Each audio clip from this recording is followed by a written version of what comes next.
ದಕ್ಷಿಣ ಕನ್ನಡ ಜಿಲ್ಲಾ ಲೋಕಸಭಾ ಕ್ಷೇತ್ರದಲ್ಲಿ ಏಪ್ರಿಲ್ 26ರಂದು ಚುನಾವಣೆ ನಡೆಯಲಿದ್ದು ಎಲ್ಲ ಪೂರಕ ಸಿದ್ಧತೆಗಳನ್ನು ಮಾಡಲಾಗುತ್ತಿದೆ ಎಂದು ಜಿಲ್ಲಾಧಿಕಾರಿ ಹಾಗೂ ಜಿಲ್ಲಾ ಚುನಾವಣಾಧಿಕಾರಿ ಮುಲ್ಲೆ ಮುಗಿಲನ್ ತಿಳಿಸಿದ್ದಾರೆ.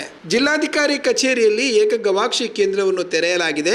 ಪ್ರತಿ ವಿಧಾನಸಭಾ ಕ್ಷೇತ್ರವಾರು flying squad, static surveillance, video surveillance team ರಚಿಸಿ ಅಧಿಕಾರಿಗಳನ್ನು ನೇಮಿಸಲಾಗಿದೆ.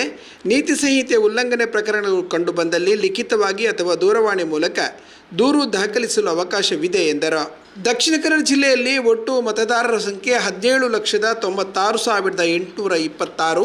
ಇದರಲ್ಲಿ ಪುರುಷರು 8,77,438, ಮಹಿಳೆಯರು 9,19,321, ತೃತೀಯ ಲಿಂಗಿ ಮತದಾರರು 67 ಎಂದು ಘೋಷಿಸಲಾಗಿದೆ. ದಕ್ಷಿಣ ಕನ್ನಡ ಲೋಕಸಭಾ ಚುನಾವಣೆಗೆ ಮಂಗಳೂರು ವಿಧಾನಸಭಾ ಕ್ಷೇತ್ರ ವ್ಯಾಪ್ತಿಯಲ್ಲಿ ಸಕಲ ಸಿದ್ಧತೆ ನಡೆಸಲಾಗಿದೆ.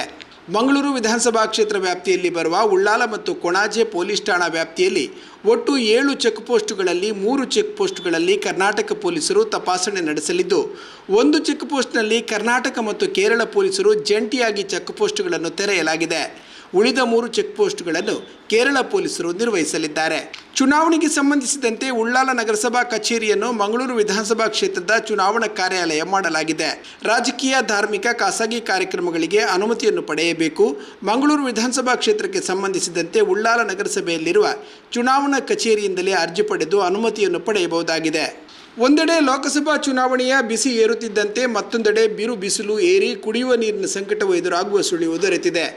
ಚುನಾವಣೆ ನೀತಿ ಸಂಹಿತೆ ಜಾರಿಯಲ್ಲಿರುವ ಕಾರಣ ಜನಪ್ರತಿನಿಧಿಗಳ ಆಡಳಿತದ ಬದಲು ಅಧಿಕಾರಿ ವರ್ಗ ಇದನ್ನು ಯಾವ ರೀತಿಯಲ್ಲಿ ನಿರ್ವಹಿಸಲಿದ್ದಾರೆ ಎಂಬ ಪ್ರಶ್ನೆ ಎದುರಾಗಿದೆ.